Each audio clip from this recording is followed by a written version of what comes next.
Salut à tous, merci de rejoindre ce tout nouveau numéro de l'émission à l'affiche, 100% musique avec au menu.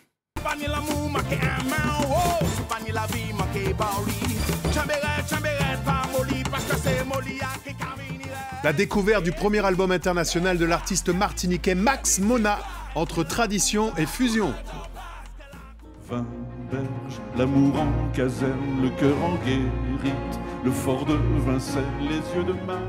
La tournée de l'orchestre Le Prest Symphonique en hommage à l'un des plus flamboyants auteurs de la chanson française. Pour en parler, nous recevons le compositeur et interprète Romain Didier.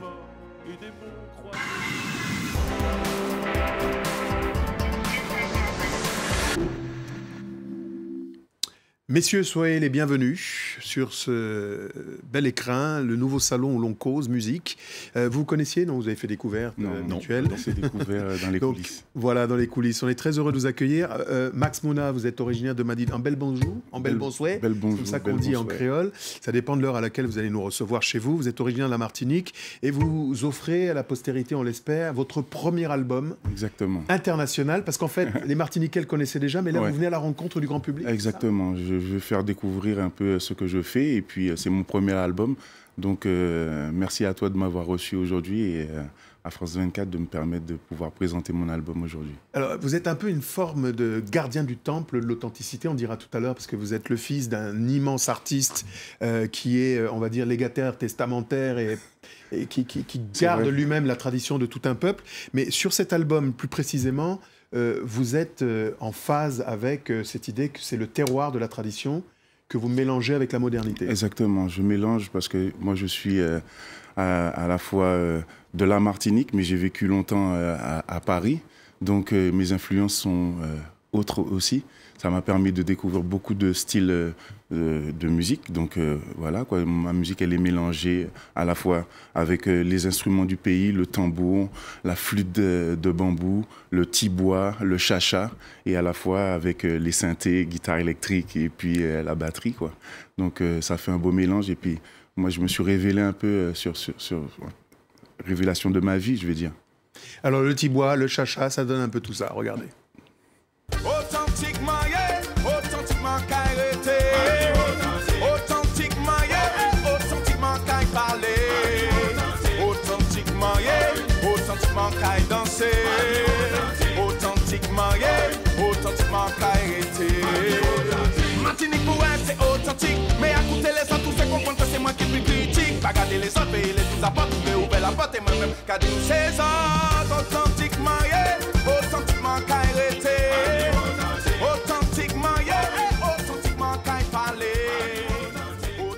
Authentique, sous le regard vigilant de Romain Didier, nous accueillons aujourd'hui un artiste originaire de la Caraïbe francophone, un Mounmadinina, comme on dit.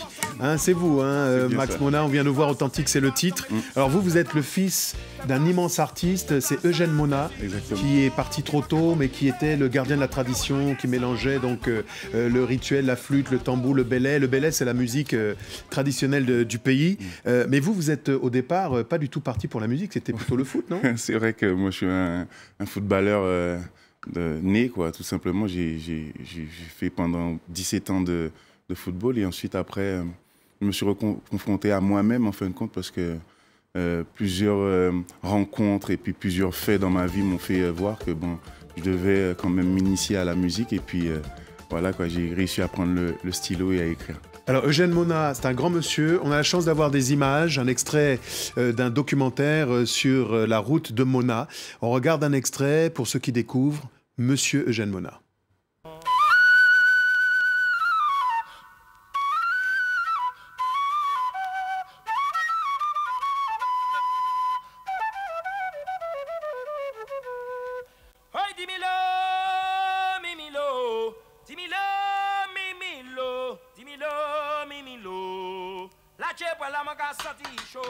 Je voyage et tu dis Martinique, on te rappelle Césaire. Et Mona, c'est cette même énergie.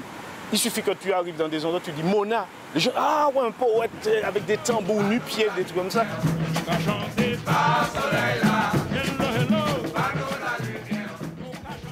Eugène Mona, Max Mona, dans les yeux de l'enfant que vous êtes, l'admiration. Moi, je suis admiratif de mon père.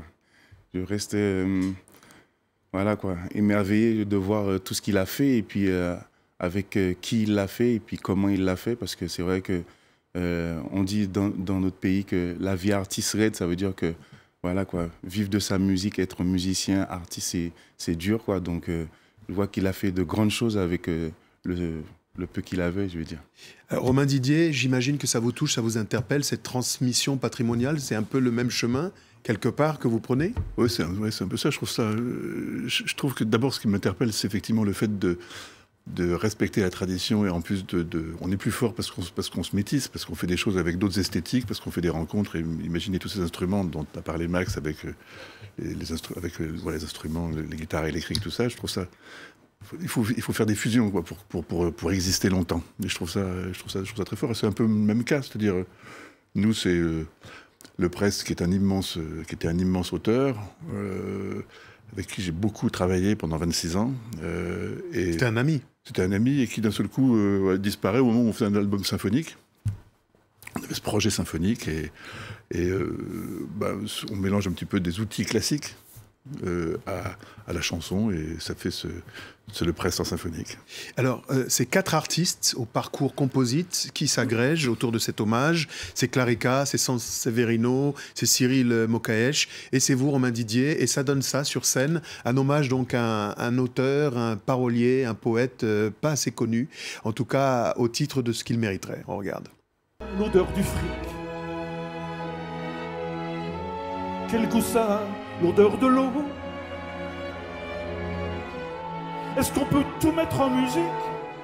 Celui là-bas ou un salaud? Il fait moins 10 degrés à Rome.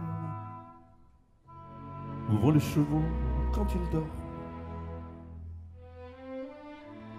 Où finit le cri des baleines? Oui, des gens comme Claude Nougaro disent que c'était l'un des plus grands. Il y a quelqu'un, je vais vous donner le privilège de citer son nom, considérait carrément que c'était le Rimbaud du XXe siècle. C'est Jean d'Ormesson, oui.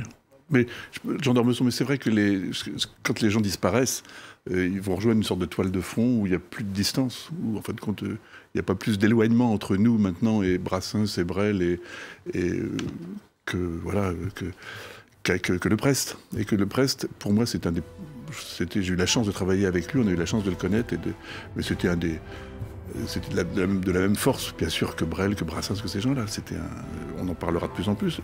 Et de son vivant, déjà, les gens lui rendaient hommage, dont d'Ormesson qui a dit ça de son vivant, dont Nougaro, et c'est pas les seuls. Alors, cet orchestre symphonique, en Pays de Loire, dans un premier temps, il y a eu des dates, il y en aura d'autres à venir et avec d'autres formations? C'est ça, c'était une loge d'enregistrement qui s'est fait à Nantes. On a fait 3 concerts à Nantes. Là, on était en concert dans les Pays de Loire il y a quelques jours. On est en Normandie en janvier. On est en Aquitaine en avril, et on a la chance d'avoir encore en janvier un formidable chef d'orchestre qui est Dylan Corley, qui fait aussi partie qui a repris les notes que j'ai écrites et qui a fait un travail formidable. Et prochainement en Martinique, grâce à Max. Hey, ça serait bien. Le symphonique en Martinique. Il y a d'ailleurs des initiatives lyriques en Martinique, on en reparlera lors d'une autre occurrence. On revient à vous, Max Mona. Des influences incroyables. Le rock? Oui. C'est-à-dire que moi j'ai l'habitude d'écouter plusieurs styles, et puis ça m'interpelle, comme Jimi Hendrix avec sa guitare, ça m'interpelle, et Johnny Hallyday, ça m'interpelle, Michel Sardou, ça m'interpelle, et moi ça m'a aidé en tout cas pour écrire, écouter ce genre d'artistes-là, et bien sûr mon père aussi, et voilà quoi, c'est lui à la base, je me suis dit que je pouvais pas apprendre à jouer, à chanter sans passer par lui. Donc j'ai commencé par chanter toutes ces chansons là où j'allais. Et voilà quoi, c'est comme ça que j'ai réussi à m'initier puis à rentrer dans le truc, je vais dire. Alors, et l'Afrique dans tout ça, parce qu'on sent dans votre créativité qu'il y a le grand appel du continent. Je pense que ça serait concrétiser vraiment voilà quoi. Pas un rêve, mais ça serait vraiment concrétiser ça, parce que j'ai jamais été en Afrique. Et mon père a déjà été en Afrique, il a déjà été en Égypte, mais moi j'ai pas encore eu cette chance-là. Mais pour faire découvrir ce que je fais, et puis rencontrer aussi, voilà quoi, je viens de là, je viens de l'Afrique, donc il ne faut pas oublier que voilà, quand on a été déporté, voilà, quand on nous a ramenés dans une autre maison, mais notre maison de base, c'est l'Afrique, quoi. Alors, deux girons musicaux composites, j'ai déjà dit, 2 générations, un premier album et vous, une carrière fleuve, on peut le dire.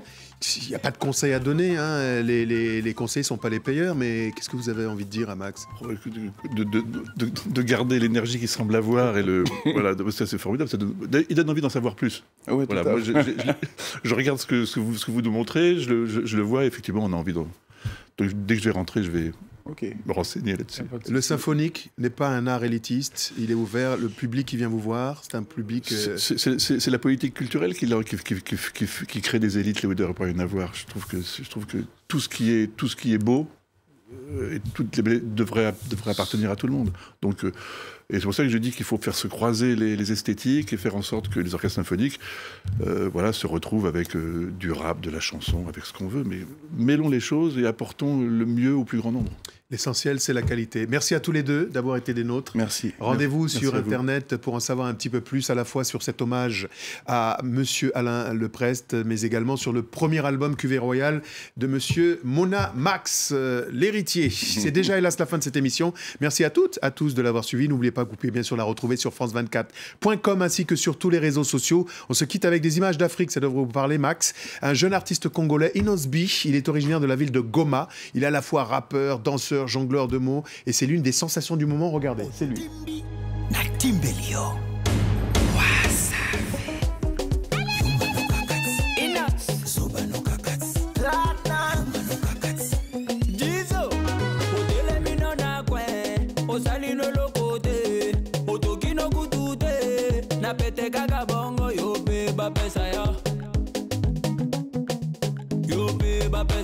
Cléopâtre Mukula. Osalino lokote na motoki ya chibude wataka ule wewe yo beba pesa yo